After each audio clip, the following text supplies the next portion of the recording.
Hey guys, Dave Keller here with Market Misbehavior. As the market has continued to make new all-time highs pretty much every month in the year 2021, the Nasdaq as well pushing to new all-time highs here just in the last week. But then on the other side, you have small caps that have made new lows. You have a lot of stocks, a lot of cyclical stocks, things like financials and energy and industrials kind of rotating lower already.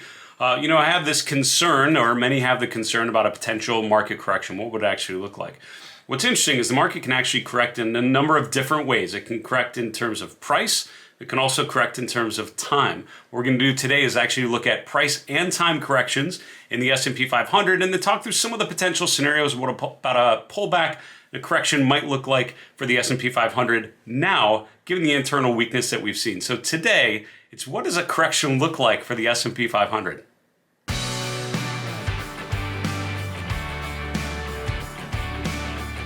Peter Lynch, a famous Fidelity fund manager, used to say more money has been lost preparing for corrections than actually in corrections themselves, or something along those lines. And he's probably right. We spent a lot of our time concerned about potential downside and what that might look like. For me as an investor, my focus on potential downside and risk management came from learning technical analysis starting in mid-2000s. So I really learned technical analysis. The bulk of that learning was in 2000, 2001, 2002, which was essentially the unwinding of the tech bubble, and a lot of things that had been going up and to the right for years and years. All of a sudden, the uptrend's exhausted and the bullish phase is over. You have a secular bear market where stocks start rotating lower very, very quickly. And so a lot of the people that I talked to and was able to work with were people trying to navigate that period and trying to understand the potential downside. So I thought about technical analysis from the perspective of managing risk from an early part of my career, which means now when I see a lot of conditions similar to previous market tops, I start to question the potential upside. I start to anticipate potential downside and look for signs, look for guideposts, look for indications of internal weakness and warning to think about potential downside. But the markets can correct in a lot of different ways. We're going to talk about a price correction, a time correction, and what I call a stealth correction. All of those, I would argue, have been represented on the chart of the S&P 500 for the last year or two. I'll show you what each one of them look like, and then talk about what they might, how they might relate to what we're seeing right now. Before we get to the charts and get to the rest of the video, I just want to remind you, if this sort of thinking about market history, investor decision-making, charts, technical analysis, behavioral finance is of interest to you, I'd love if you'd subscribe to my channel. It'd be great to have you along this ride with us. Also, give the video a thumbs up if you like it. We very much would appreciate that back. Finally, put a comment below the video. How likely do you see a price and or time correction from here? And what's a downside target on the S&P that you think makes sense? Let's get to the charts. All right, so here we're looking at the S&P 500 for the last 2 years, going back to summer of 2019. And I've notated a couple periods here just to indicate some of the percentage moves. You can get a sense of how they relate to one another. So the first one I've highlighted is a steep price correction. This was the February to March 2020 sell-off when the S&P lost about 36% from intraday high to intraday to low. Now, obviously very quickly you can come up with, we can get caught in the weeds in terms of how we measure pullbacks, how we measure corrections. A lot of people look at it on a weekly basis or a monthly basis, just on a closing basis to eliminate some of the intraday volatility. I'm just going very simple and just taking it from the peak to the low. And again, just depending on how you literally measure it, it could be a little off, but this gives you a sense of the relative movements at work here in terms of price and time. So the sell-off that you saw February to March of 2020 was about a 35% drop in the S&P 500. As you can see, it took us about 5 months to regain those highs from February there into August.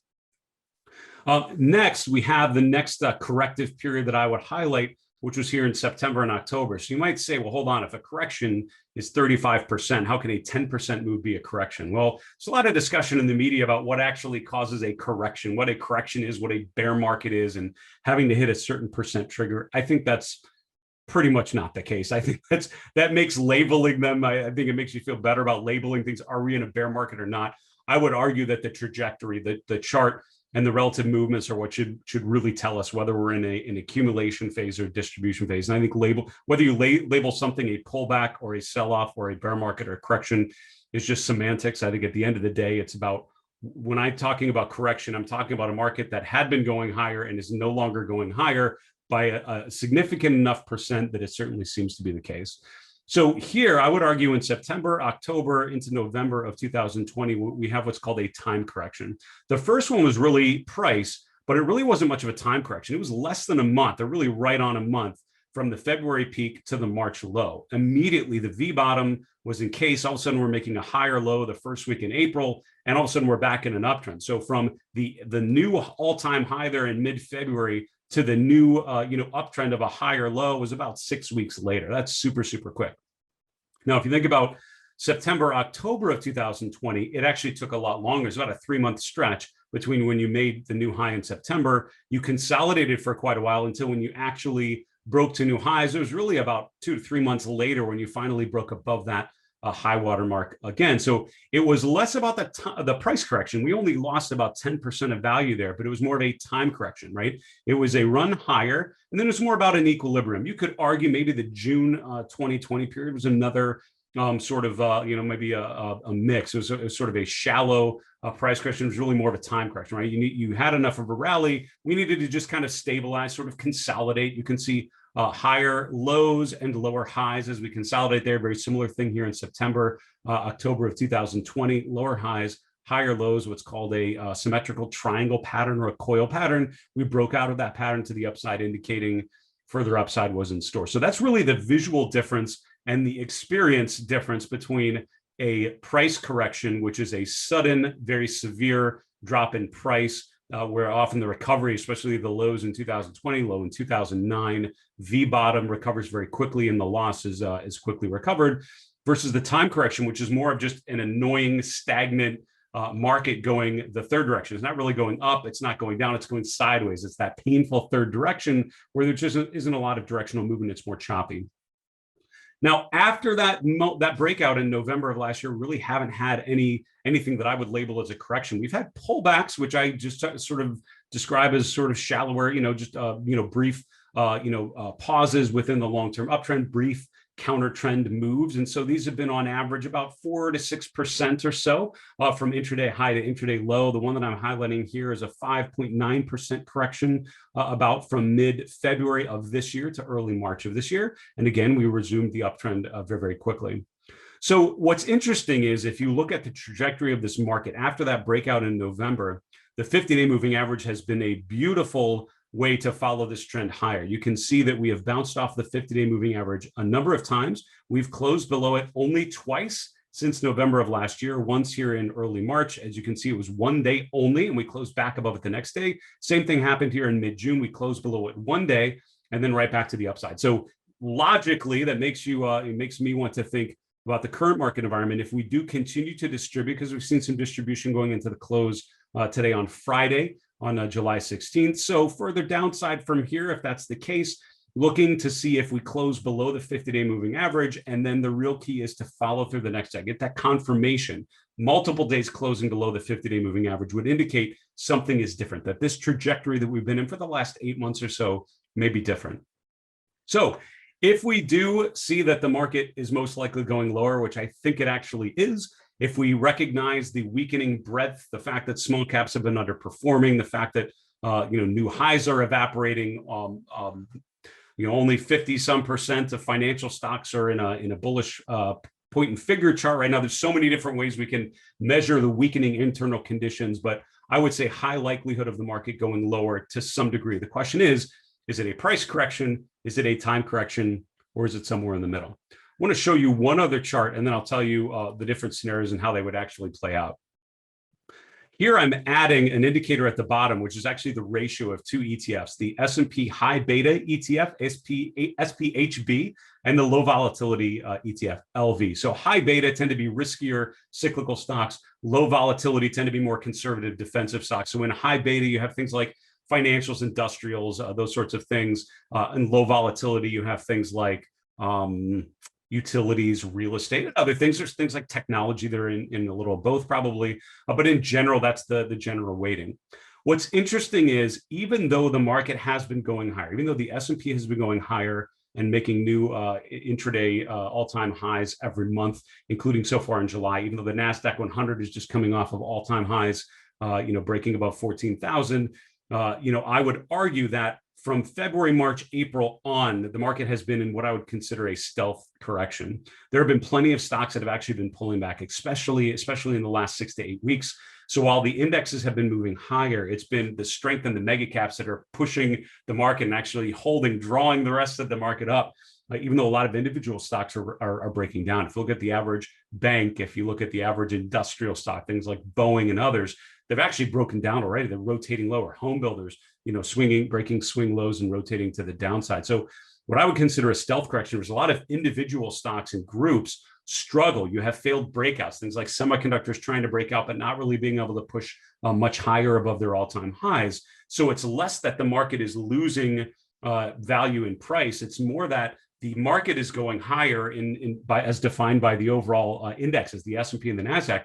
But if you look at things like small caps, if you look at individual groups, if you look at individual stocks, you'll find that there are a lot of things that are already in a bear market phase, or already in a distribution phase at least.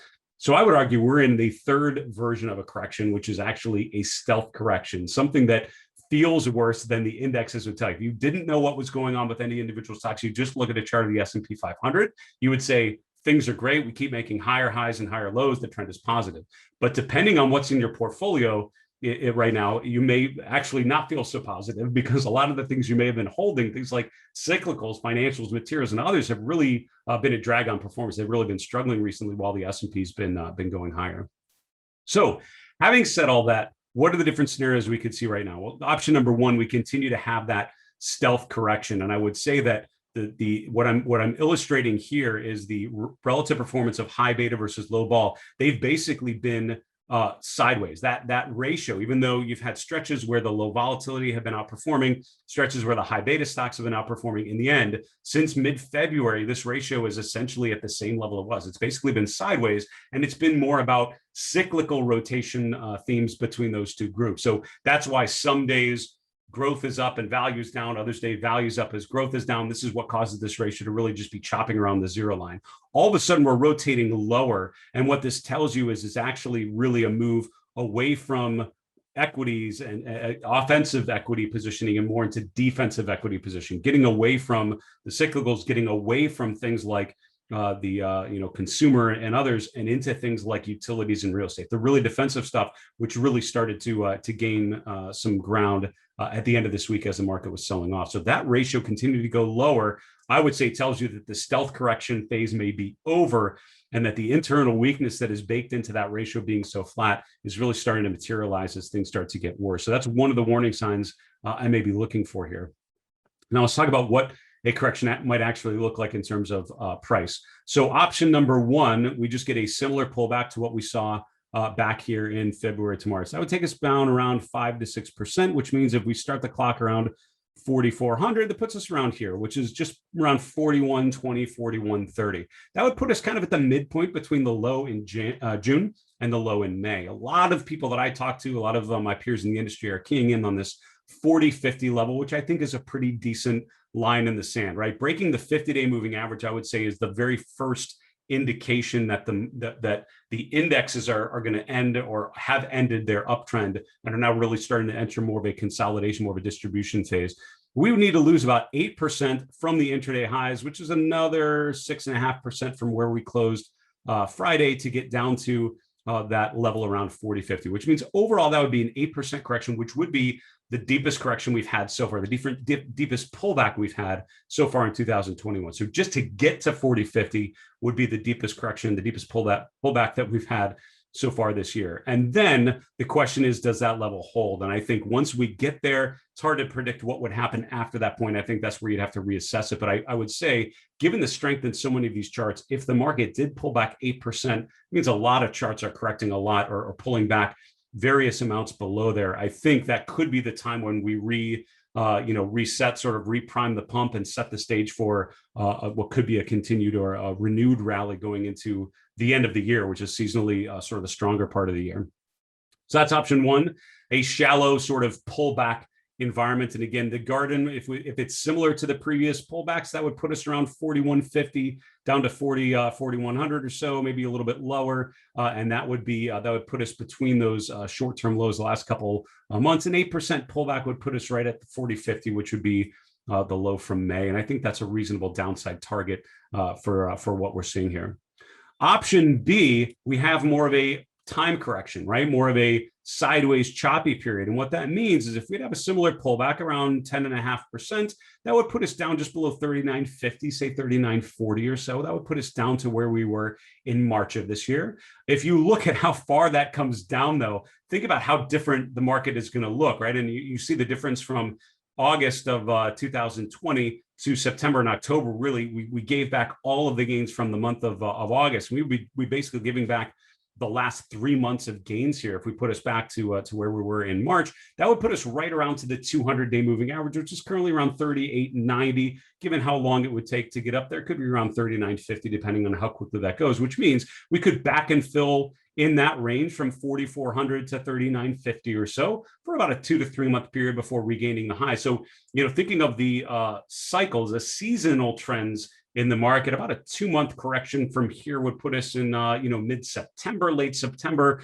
which is pretty much the meat of the seasonally weakest part of the year. Right now through the end of September is really the seasonally weakest part. Then things tend to get better in the fourth quarter. And so a time correction, giving up a similar amount to what we saw in September, chopping around in that period would be option number 2. I think scenario number 2.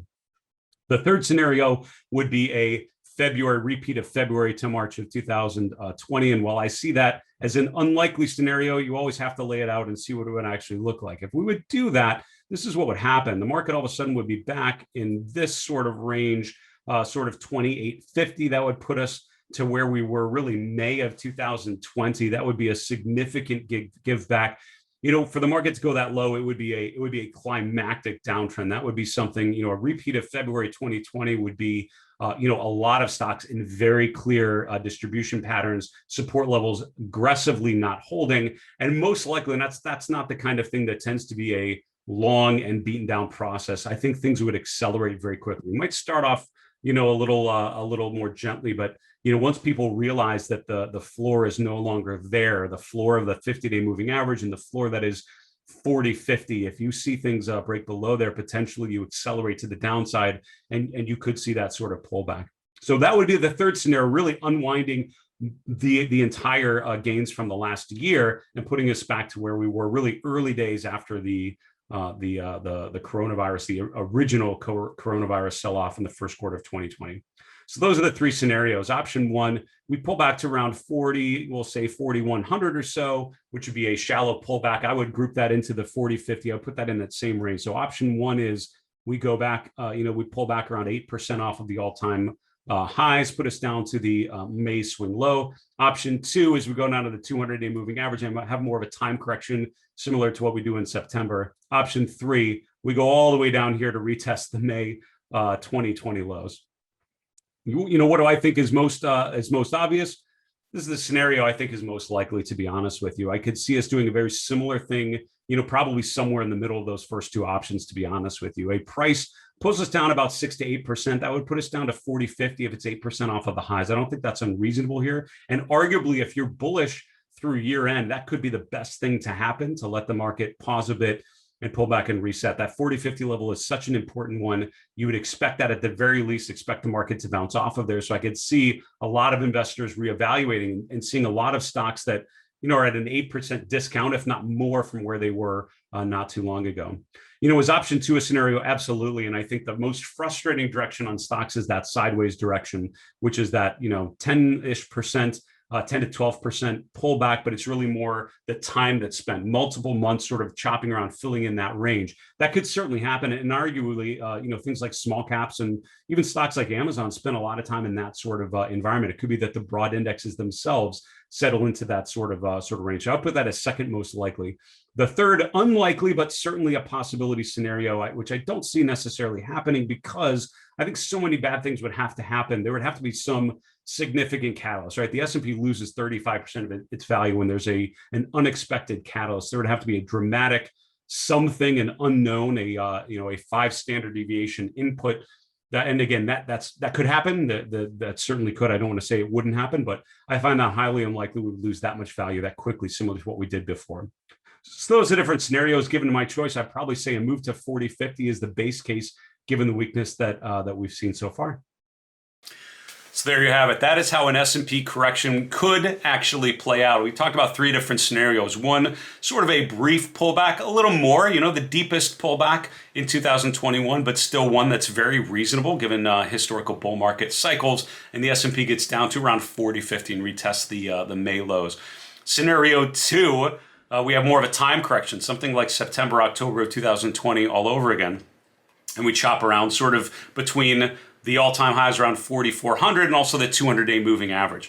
Finally, the unlikely but possible scenario is a repeat of February 2020 to March 2020, 35% unwinds basically the last 12 plus months of gains. My question to you, which of those three scenarios do you see as most likely? Or is it a fourth scenario where we just continue higher and we don't pull back at all? That is a scenario I did not talk through here, but the point of this video is really to focus on what a correction could look like. Given the weakness that we've seen, I don't see a pullback as unreasonable, and I would say highly likely we continue to pull back in price and or time. The question now is just what that correction may look like, what that pullback may look like. Hopefully this helped you think through those scenarios, and I would argue one of the best things you can do as an analyst, as an investor, as a trader, is to think through some different scenarios, what they might look like, what that might mean to your portfolio, and how you might want to hedge or position yourself given the probabilities of those scenarios.